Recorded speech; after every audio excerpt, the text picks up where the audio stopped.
Hey guys, I'm Doreen, and in today's video we'll be talking about the essentials you need for your natural hair, so stay tuned.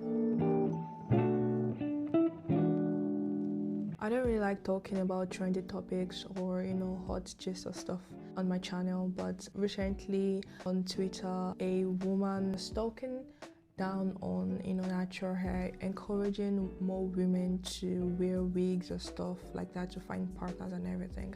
And I felt really disgusted because there's always been this stigma on natural hair, you having natural hair, trying to belittle you like compared to other people that wear artificial hair. This is a whole lot of debate that I'm willing to go into, but not today.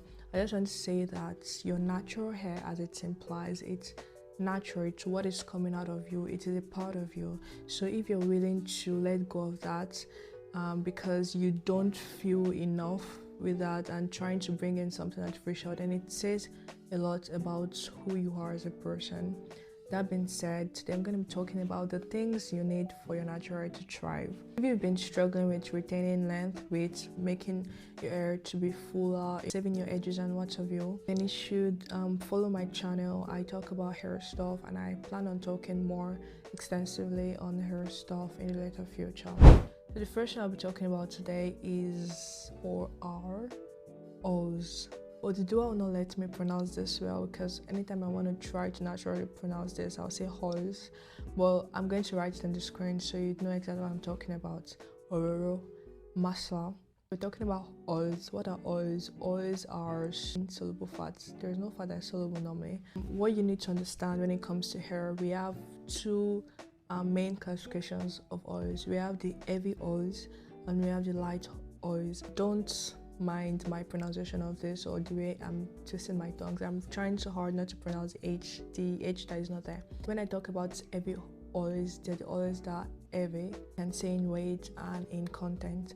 So it's not necessarily that something else has been added to it, but it's just how it is normally. Examples of heavy oils are jojoba oil, flaxseed oil, sunflower oil, avocado oil. The way you'd be able to know them is their viscosity is a bit thicker than a normal regular oil like olive oil, for example, and also they are not as transparent as normal oils. So why is it important for you to know this? I will tell you in a moment. Let's go to light oils. Light oils, as I already said, we have olive oil, we have coconut oil. Coconut oil is a very good example of light oils and what have you. Castor oil also falls under heavy oils. With this classification, with these examples, you'll be able to classify your favorite oils. So why is it important to know this? It's important because you need both heavy and light oils in your hair care regimen. Light oils generally you can easily apply it like to your hair directly. You can add coconut oil or olive oil to any regimen. And another important use for them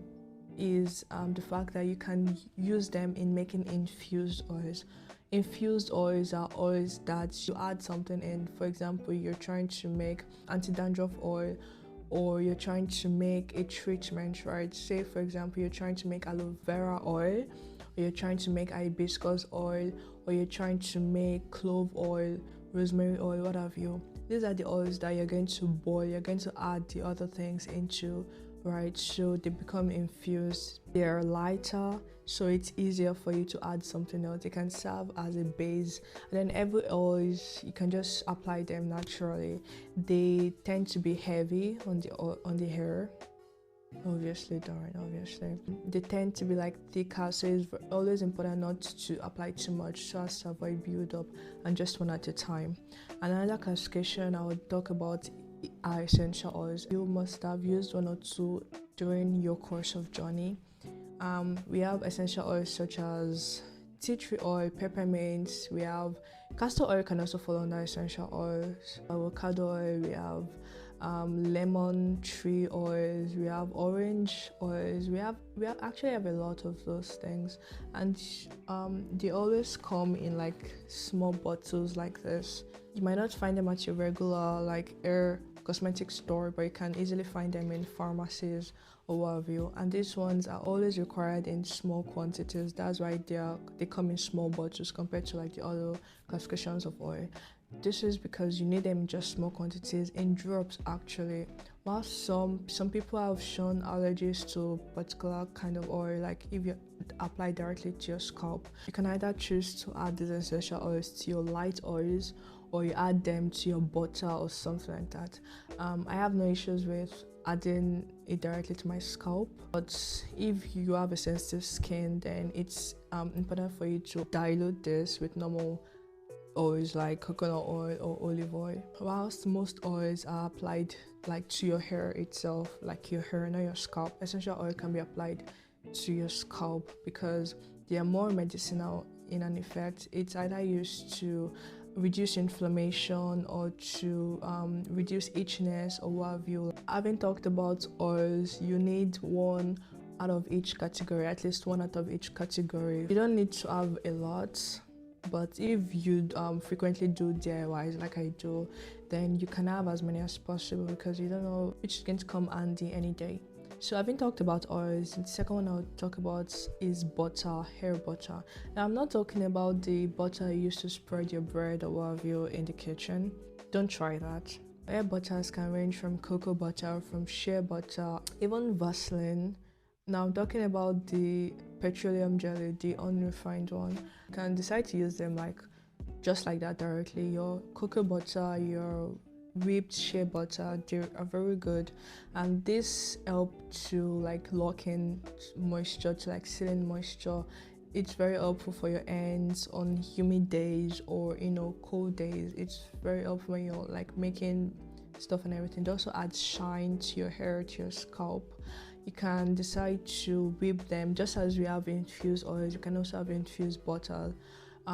The same things like cloves, rosemary, and what have you, hibiscus. You can also infuse them into your butter. The most interesting part also is you can also infuse the infused oils into your butter. So you have an infused butter oil butter. The best ones I like to use are cocoa butter and shea butter, but it's kind of very scarce where I am, so I just make do with Vaseline with petroleum jelly, and I infuse that with oil, with different kind of oils, with cocoa butter. Now the third thing I'll be talking about are conditioners.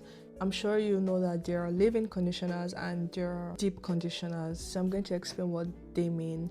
Deep conditioners that are designed to penetrate deep into your hair, and this is used mainly on your wash days. Now deep conditioners are like shampoos. They're not meant to be left on your hair like without rinsing off. Normally deep conditioners come after you shampooed your hair. Like a co-wash, you can decide to just condition your hair without shampooing if your hair is clean. So this deep conditioner is targeted at your hair, not your scalp. When you're washing your hair with shampoo, you're targeting mostly your scalp because that's where most of the build-up products are, and you're trying to penetrate into like you're trying to remove all of the barriers, all of the layers that have been formed from the excessive build-up of product, which is quite normal. And even your hair naturally secretes sebum, which is the natural oil from your sebaceous glands.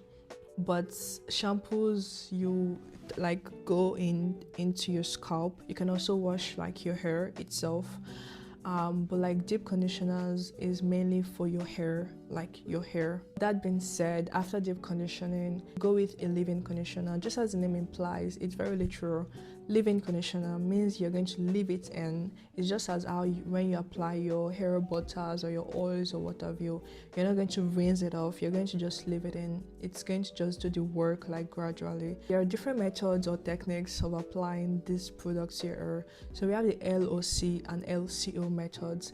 LOC, the lock method, means the leave-in conditioner comes first, then your oil comes next, then your cream or your butter comes last. So LOC. So in that sequence, first apply your leave-in conditioner to your hair, then you apply your oil to either your scalp or your hair or both. Then you apply your cream to your hair. But we also have the LCO method. You leave-in conditioner first, then your hair butter, then you finish up with your oil. Penultimately, I'll be talking about accessories. You have different kind of accessories such as clips, bands, extensions, and everything. Those are just stuff to accessorize your hair, to make your hair more glamorous, more, just it also depends on your taste. Whatever you decide decide to use is up to you. You can decide to do a lot of things. It's actually up to you. Finally, I'll be talking about patience. There is nothing that happens without patience. I still tell myself each day for my YouTube channel, so I need patience for it to grow. The same way your natural hair also needs patience. And also stop comparing. Everyone has different growth rates, so just focus on your own journey and you'll be able to see results in no time. PS, I took a course/class on how to formulate hair products like professionally. Never got the motivation to actually pursue that, but even be interested in how to make like stuff like hair products or stuff like that, you can write me directly and I can see what I can do. We've come to the end of this video, and if this was helpful, you can leave a like or you subscribe if you haven't. Thanks for watching, and I'll see you next time. Bye bye.